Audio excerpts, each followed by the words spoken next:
He is incredible. An NBA athlete right now. One of the most exciting prospects in the high school game. One of the most exciting prospects in the high school game. One of the most exciting prospects in the high school game.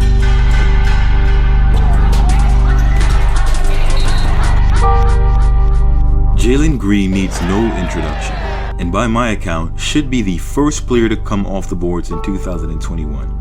Now I know that might be controversial, what with Cade Cunningham having been labeled unanimously as the best player available, and that may be somewhat true, but by the end of his rookie year in the league, it'll be absolutely no question that the best player in this draft is Jalen Green.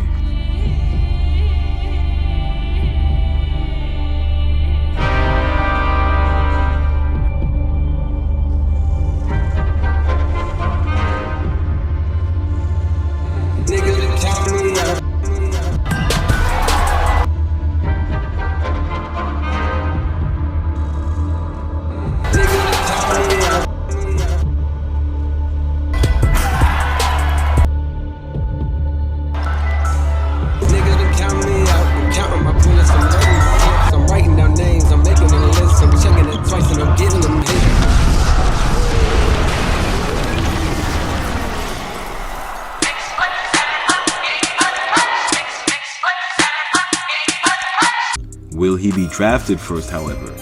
With the second pick in the NBA draft, the Golden State Warriors select Jalen Green spikes it above the rim.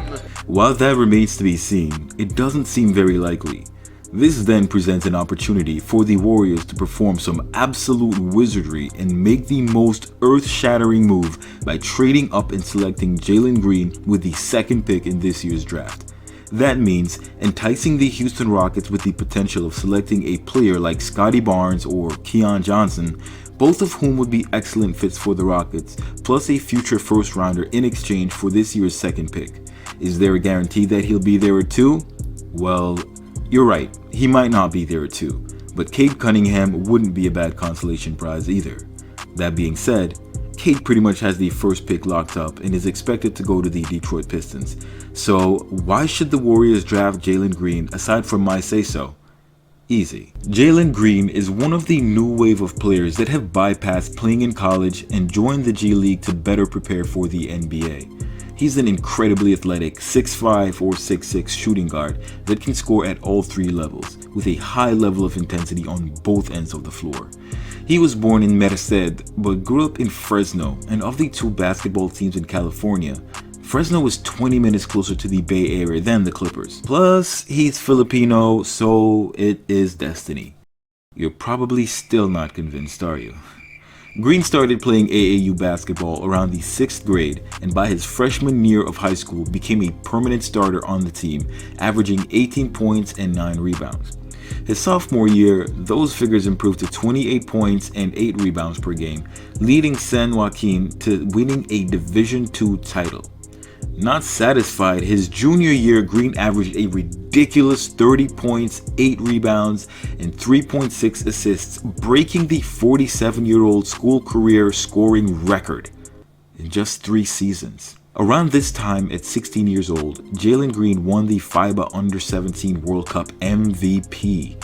After teaming up with Jalen Suggs and Evan Mobley, Team USA smashed the competition with a perfect 7-0 World Cup performance, topped off by dominating with an average win margin somewhere north of 50 points in the final round of 4 games. There was clearly nothing else he could do at San Joaquin for the team or himself, so he gathered up and transferred to Prolific Prep. And when he got there, he just couldn't stop punishing rims, all the way to 31.5 points, 7.5 rebounds, and 5 assists to go with a grind session, world championship, and MVP. Something tells me this kid has an obsession with being the most valuable player wherever he goes. Green's goal was always to get to the NBA, so after high school, he decided the best route to prepare for the league was to go to the G League and focus on his craft. I don't need to tell you guys that the G League is full of dogs trying to make a name and littered with NBA caliber players on two-way contracts. Despite the competition, Green managed to put up practically identical per 36 stats to Cade Cunningham while having a true shooting percentage second only to Evan Mobley in the top 5 of the draft. I also don't need to tell you that having a true shooting percentage rivaling a center is quite difficult. The obvious reason being that centers take most of their field goal attempts at the rim, while guards make around 40% of their attempts from beyond the arc, with the rest split between layups and mid-range shots. Unless you're Ben Simmons. Considering the talent that played alongside Green on the Ignite roster, it is no easy task to put up the numbers he did. His G League coach, Brian Shaw, who has worked with some of the league's greatest players, when asked about Green, compares him to the likes of Kobe Bryant with regards to his work ethic and approach to the game. He had this to say. What can you tell us about this kid? Well, I've been around some very, very good players that came in the league, around his age, obviously played with and coached Kobe Bryant, helped develop Paul George as a coach when I was with Indiana when he first came in the league. Mm-hmm. Those players that are special players, they have this it factor that you hear people talking about, and he has it.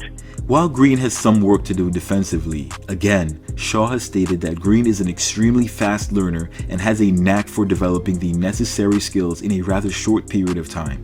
He is a very high IQ player that showed a lot of improvement during his time in the G League and is the most NBA-ready player available in the draft.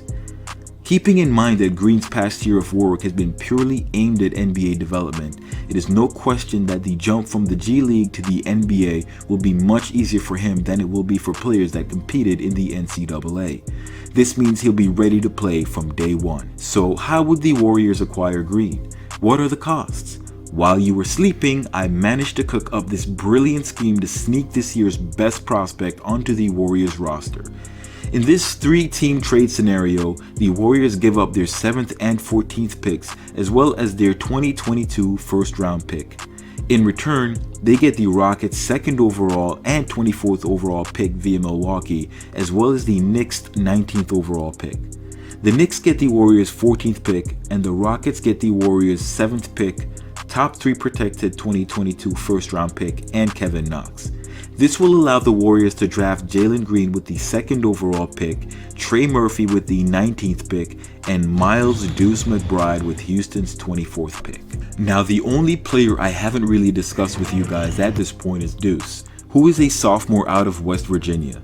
Though he may seem small as a 6'2" point guard, he comes with a fully stacked arsenal of offensive moves and shot over 41% from 3 this past season. He gives me Donovan Mitchell vibes with his 6'8" wingspan. As well as the fact that he is a walking bucket, he is a literal walking barrier on defense, an absolute pest and a menace, picking up guys way out beyond the 3-point line and forcing turnovers. He is very quick in all respects and very athletic. For his sophomore year, Deuce averaged 16 points per game, 5 assists, and 4 rebounds in 34 minutes while committing less than 2 turnovers a game. During the March Madness tournament, he amped that up to 20 points per game, 6.5 assists, and 3 steals. In his matchup against Cade, Deuce not only held his own, but thoroughly outplayed Cunningham, scoring 19 points to Cade's 17 and 6 assists to Cade's 4. That alone isn't enough for a guy like Deuce, however, with Cade conceding 6 turnovers to Deuce's 1. He is a nightmare matchup for the projected number 1 pick. With these 3 draft picks, the Warriors could have the slickest rebuild by selecting players that are ready right now and still build for the future because they have enough potential to be that much better later on. Since Klay won't be with the team for the first couple of months, the team starts a lineup of Curry, Jalen, Wiggins, Draymond, and Wiseman. Essentially our starting lineup at the end of the season, but with Jalen Green instead of Kent Bazemore and Wiseman instead of JTA. We'll have a bench with Poole, Deuce, JTA, Trey Murphy, and Marquise Chris, who again we could and should sign in place of Jordan Bell. Nico, Mulder, Jessup, Pascal, and Looney round out the 15-man roster. With Klay back on the court, Wiggins comes off the bench and Jessup moves to the 3rd unit. The team will have the original core trio plus the additional talent of 2 top 2 lottery picks that will only get better as the season goes on. With Wiggins in a sixth-man role, this gives the Warriors room to consider trade options in order to reduce salaries, as it is really tough paying a guy over $30 million to come off the bench. While the Warriors could keep Wiggins, he could also be traded mid-season for a player like Miles Turner, who really could start at the 5 for the Warriors or come off the bench in order to balance the team's defense. To make the salaries work, we could send Looney in the package and pick up TJ Warren. The new starting lineup would then see Curry, Thompson, Jalen, Draymond, and Turner, which would allow James Wiseman to play and develop chemistry with the rest of the young core, as well as face off against second-unit centers to improve his game. Murphy could slide to small forward and Warren slides into the second unit at the power forward spot. This second unit would easily rank near the top both offensively and defensively. A young core of McBride, Poole, Green, Trey, and Wiseman to groom over the next 3 to 5 years, with Steph and Clay, who then take over for the franchise in the next few years, in my opinion, is the best route to go for the Warriors. Without acquiring a superstar, this is how you make the Warriors unstoppable. This is how you rebuild. Let me know your thoughts on this team in the comments below. Thanks for watching. Till next time. I block so hard for it to get served. Call me Lonzo Ball, bitches get swerved. Usually